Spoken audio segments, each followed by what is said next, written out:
Moien, dëse Summer weisen sichrem nei Rezepter mat Schwengefleech vun der Marque National. Haut meist Kotelett rausgesicht, dat leefsten Letzebäier Grillfleech.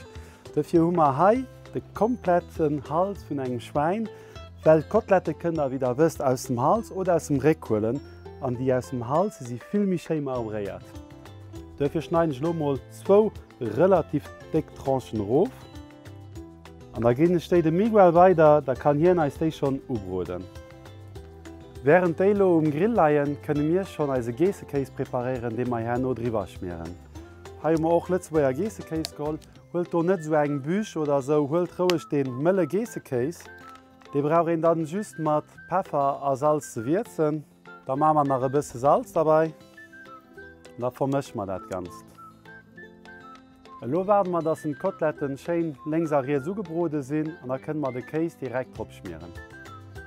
Wie der gesit mat déilo längsarier zugebroden, sie sinn awer an der Mëtt nach relativ frei, weil man mal lo de Käis an de Sider opgemacht lemmer necker Träg op de Grill fir se zeien ze losen.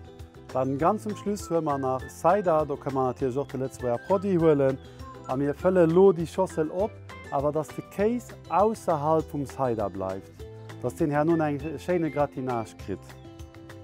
An dann lemer dat ganz nach enk op de Grill. Dës lose Malo wären enger 20 Minuten Feier, dats dat Schein hëtz vun ënne krit, dat am Fonge bësse kacht. An da lemert indirekt an der komme nach Äppel drop, dats et wie gesot de Gratinage op dem Riwer krit. Da setzt moch nach Kompren op de Grill, dann hummer ja noheps nach als Beilach. 20 Minuten no lo sind d'Äppel och schein duerch, und ass alles fertig.